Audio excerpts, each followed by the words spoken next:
as fans, sometimes I do feel that we have some knowledge that maybe even the management and the coaches don't have.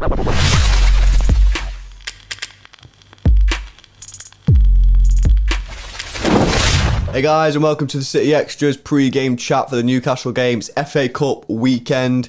A trophy that we could actually win, lift some spirits to the fans. Now we're not Premier League champions anymore. I don't need to tell you that though.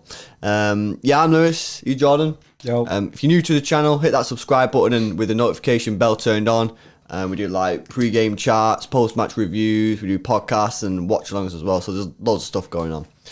Let's get into it. First of all, I just want to talk about, obviously, we've played 3 Premier League games, which, in the grand scheme of things, for us as a club, didn't really mean anything at all. We won 2, lost 1.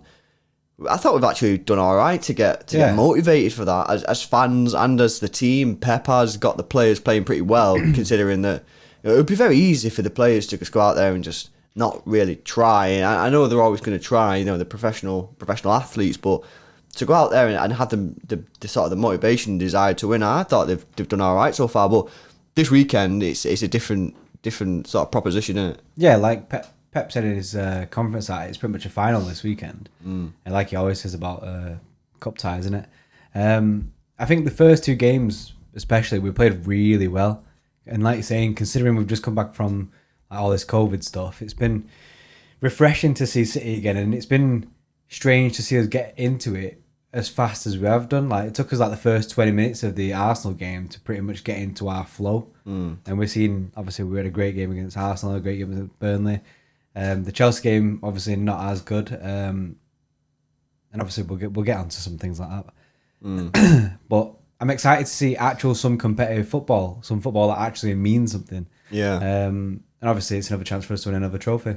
Yeah, no, absolutely. And as a fan coming into the Premier League games since the league came back, I wasn't sure when we had the Arsenal game. I wasn't really sure how I was going to sort of react or how I was going to sort of behave during the game. I didn't know what how I would feel. And to be fair, it did feel quite normal.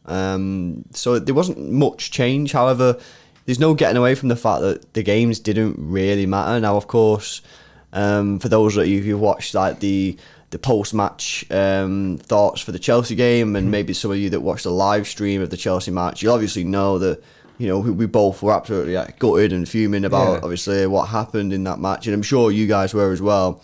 But at the back of my mind, at the same time, I'm like, it didn't really matter. I guess the fact that was the day that Liverpool won the league sort of didn't help, but the fact that it was a league game didn't really sort of change, affect the way that we felt, because there's nothing riding on it for us now. However, on Sunday, this is a trophy that we could actually win. Champions League is going to be difficult for us to win. That is going to be difficult. Yeah, definitely. But we can actually win this trophy or something. Not obviously on Sunday, but we can win the FA Cup. Yeah, definitely. It's obviously you'd think the FA Cup is obviously a lot more doable than the Champions League. However, obviously we're still in these 2 cups, and we can still win a treble. The treble is still on. Like, we can win we've already won the Carabao, FA Cup, and then the Champions League. Yeah. And the thing is as well, right?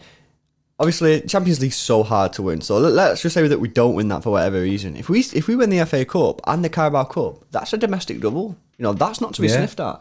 We should be coming out at the end of the season there thinking, yes, it wasn't one of the major 2 trophies, but we've come out with 2 out of the 4 trophies available to us. That's good. Yeah, what I mean? Good. That is decent. Going back like 12 years where we weren't winning anything, you've got to be happy with that, guys. And Pep said it, you can't win everything all the time. We've won 8 out of the last 10 domestic trophies. Obviously not now with the Prem, but that's insane. That's insane. We have literally, since we've had Pep, just been winning absolutely everything. So yeah, back on the FA Cup, it is going to be really, really interesting to see the team on Sunday. We'll do our sort of like predicted lineups, and just the way that the team play, the urgency, whether we can see a notable difference from the 3 matches that we've had so far in the Prem to this FA Cup game on Sunday. Because, like I say, this game on Sunday is the most important game out of the 3 matches we've played so far. A game that means something. If we can step up another level to the level that we've been at, I don't think Newcastle will stand a chance against us. We've been playing really good football, obviously bar Chelsea. And if we can up it another gear for a game that really matters, then it's going to be a really good game. No, absolutely. Should be good, guys. And like I say, we're doing a live watch along. So, like I say, you can always join us on YouTube. We just talk football, and we end up talking golf, believe it or not, for a while, and just like loads of random stuff for basically 2 hours during the game. So, yeah, feel free to join us. I want to turn our attention to Phil Foden. Obviously, didn't play against Chelsea. Believed to have a little bit of a knock. However, it's not serious, and he should be back in contention for the Newcastle game on Sunday. What's your sort of position on this? Should he be playing this? Yeah, I think he should start this game. I don't want him to start in that left wing role that we saw him in against Burnley. Was it Burnley? I don't want to see him in that position. I want to see him in the David Silva role. However, I do kind of think that we could just go back to where he played the left wing and he did smash it. So there is evidence for him to play there. However, I'd like to see him in a role that we know he's going to be playing in next season. Yeah. I said this quite a few times now on a couple of our videos that we need to prepare for next season, and then throwing him in now at this game in that position when a game that actually matters will be good to see how he reacts to that situation as well. Yeah, no, absolutely. Hey, I'll put it this to you then. What if the only position available in the team is left wing? Would you play him there? Yeah, of course. You've done playing there, so yeah. I think I'll go with that. I do want to see him play. It's an important game, and it would be good to see him start in an attacking midfield position to see him in his natural position really. But if Pep decides that he wants to play Kevin and David, or maybe put Bernardo back in there, and the only place for him is out on the wing, then fair dues. But it would be nice to see him start. I do think he'll probably end up getting some game time. But yeah, that will be an interesting one. Let us know your thoughts, guys. Leave a comment in the comment section below. Would you start Foden if he's available? Like I say, he did have a knock, so you could argue that maybe it's a bit of a risk. You don't want to push him too soon. But yeah, let us know what you think. Should he start, and where should he start? Should he start left wing, or should he start in that attacking midfield position? Moving on to sort of Newcastle themselves. Obviously, we had that ridiculous result against them. A few months back, where they had the free kick at the end of the game. I think it was near the end of the game, wasn't it? Yeah. And, Jonjo Shelvey, and a lot of you guys will know that Jonjo Shelvey is an average player, but one thing he has got is a ping on him. Yeah. And, I couldn't believe it as a fan. I saw Jonjo Shelvey being lined up for a pass on the free kick, and not one City player went to close him down. The heavens opened up for him. Literally, he must have been buzzing. Yeah. I bet he couldn't believe it. I bet after the match, he would have been thinking, why did no one track me down? Why did no one even come at me? Absolutely. He was in acres of space and just slammed it in. And the thing is, we should have known that he has that capability. Yeah, absolutely. I mean, like I said, as fans, sometimes I do feel that we have some knowledge that maybe even the management and the coaches don't have. And I'm not saying that in an arrogant way. I'm just saying we've watched Premier League football, and these footballers, Match of the Day, these type of programs for 10, 15 years. Seeing the players in that cycle. So we've seen Jonjo Shelvey for the best part of 10 years, and we know what he can do. Yeah. Because we've seen him score goals for your Swanseas and whatnot. But do sometimes the coaches, do the players know what these players are capable of? I'm not sure, because if they were, then surely you close Jonjo Shelvey down. Hopefully, though, guys, we'll get a different result on Sunday, because this is a massive game. We're playing for trophies now. These Premier League games, they don't really matter in the grand scheme of things. They should be used for fitness. They should be used for getting some young players in and blooding them in. But the main priority now has to be on the FA Cup, and then going forward, the Champions League in August. You've got the Newcastle team up, I believe, have you?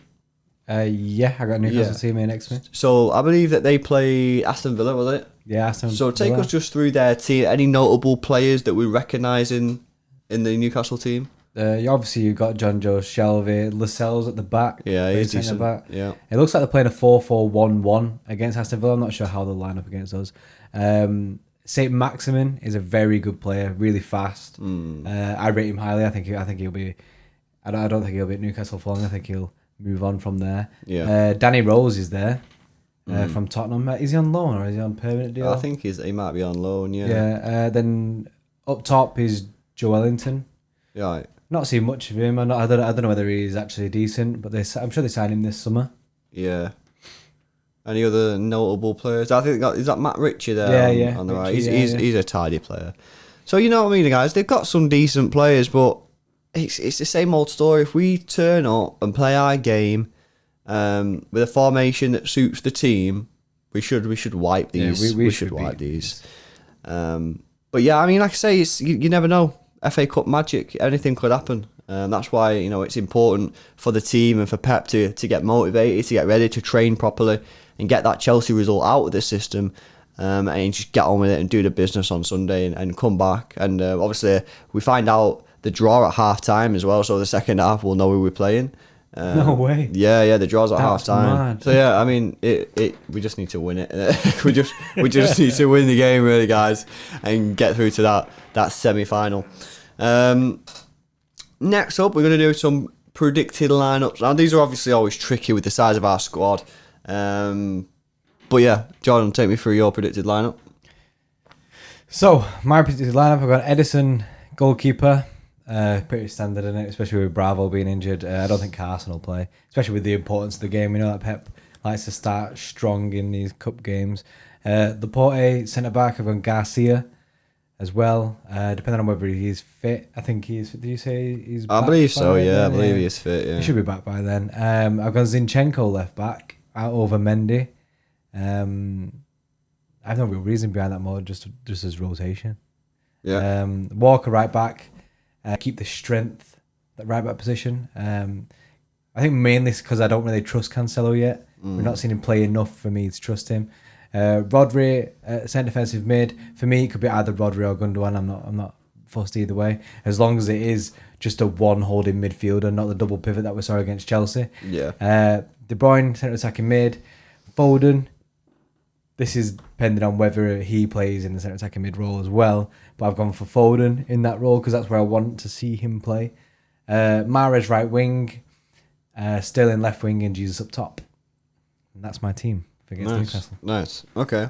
I've got a few changes there. Yeah. I'll load up your team. Load it up. So I've got Edison, Laporte, Garcia, Walker. I've got Mendy. I think we should, especially if we play one holding midfielder, I think Mendy could do some damage. And I just think we need to play him again. He didn't have the greatest game against Chelsea, so let's get him back in there and see if he can sort of hit some sort of good form. We've got Gundogan playing there as a 6 on his own, not with anybody next to him. That's the important part of this whole thing, isn't it? Aye, yeah. Foden, De Bruyne.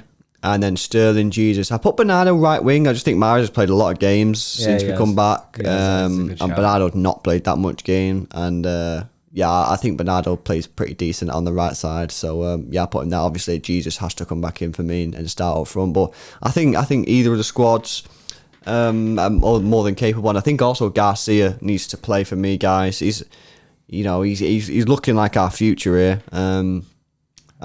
We just put him back in and see what he can do, see if he can do it again. It gives me a lot of confidence seeing Garcia play. Yeah. I feel more assured with him at the back than I do with the other centre-backs that we've got. Yeah, actually, do you guys agree with that? Because, I see the reason in that. Do you guys, at this moment in time, Fernandinho, let's take Fernandinho out of the equation, what is your preferred partnership? Based on, this season's form, are you happy to have Garcia in there with Laporte, or do you still think that actually, you prefer Stones or not Mendy in there? So let us know in the comment section below what you'd prefer. Would you go with our selection of Laporte and Garcia, or would you go something else? Okay, and finally, score predictions. We got this horribly wrong against Chelsea. Yeah, horribly wrong. So yeah, what have we got this time? So I'll go for your score first this time. So you went 3-0 City. I went 3-0, yeah. And I went 3-0 City. Oh, okay. So me and Lewis do this separately, innit? So I would put my score first and I'll ask Lewis second what he wants as his score. And we've actually gone for the same score for the first time. That is the first time we've ever gone for the same score. Yeah. I was going to change it just for the sake of being different, but I thought stick with the guns. Yeah, fair enough. I mean, the main thing is scoreline don't really matter. The main thing is get the win, and get through to the next round because, like I say, it's a trophy. And guys, we can get the FA Cup. Then we've also got the Carabao Cup. That's a good season, guys. And I know it's not the big trophies that we all want and dream for. They're the trophies that we really, really desire. But like I say, these are still two competitive cups available for grabs, and if we can get 2 of them out of 4. We've got to be happy with that, haven't we? Yeah, definitely. And obviously, it's not a time now to write off the Champions League just yet. And as well, do you think it helps us, the fact that it's now kind of split? So the Champions League will be played, like, obviously in August, and playing out the FA Cup like now within the Premier League games kind of gives us time, because the Champions League games are all going to get played like separate, aren't they? So maybe we do kind of have an advantage in the Champions League that we're not playing back-to-back Premier League games on either side. Yeah. I don't know. It's a weird one. That Champions League is going to be something else. Yeah, it's going to be strange. We should probably do like a separate video on that when we're closer to the time, because it's going to be a bit weird, like something obviously that we've never seen before, like a little mini tournament. So yeah, you guys, that are our score predictions. Let us know what your score predictions are in the comment section below. Like I say, hopefully we get this one right, because we got the Chelsea one horribly wrong. But yeah, I think that's it from us. If you like the video, hit that like button for us. And if you are new to the channel, hit that subscribe button with the notification bell turned on. But yeah, that's it from us, guys. And we'll see you on Sunday for the live watch along.